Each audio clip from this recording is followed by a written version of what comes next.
नमस्कार शेतकरी मित्रांनो. तर जीवामृत तारा कसा बनवायचं हा प्रश्न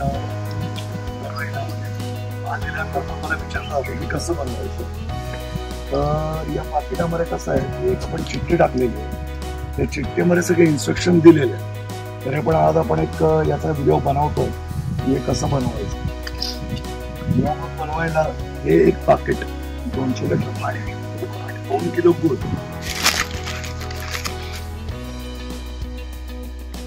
याच्यामध्ये कॅप्सूलचं पाकिट आहे.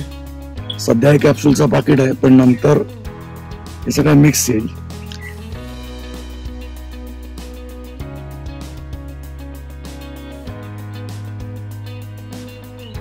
हे 2 कॅप्सूल आणि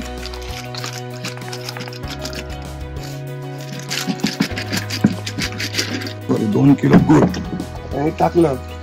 एक तासभर याला सोडून द्यायचं आणि तासाभराने मग चांगलं ढवळायचं आणि 7 दिवसापर्यंत याला मुरवत ठेवायचं. 7 दिवस सकाळ संध्याकाळ याला ढवळून हे मिश्रण तयार होतं, चांगलं फर्मेंट होतं. आणि फर्मेंट झालं की हे एवढी टाकी एका एकराला पुरेशी आहे. एका एकराचं खत, न्यूट्रिशन सगळंच याच्यामध्ये आहे. तुम्ही HTP ड्रीप किंवा ड्रिंचिंग करून देऊ शकता. ड्रिंचिंग मध्ये देताना लहान झाडं असतील तर 2 लिटरला 10 लिटर असं प्रमाण घ्यायचं. समजा जर तुमच्याकडे ट्रॅक्टरच्या मागे लावणाऱ्या फवारणीची जोडणी असेल आणि 300 लिटरचा डब्बा येतो, त्यामध्ये 100 लिटर जीवामृत तारा आणि 200 लिटर पाणी हे असं मिक्स करून फवारणी करायची असते. हा व्हिडिओ तुम्ही आता बघितला. तुम्हाला काही शंका असेल मला कमेंट करून सांगा.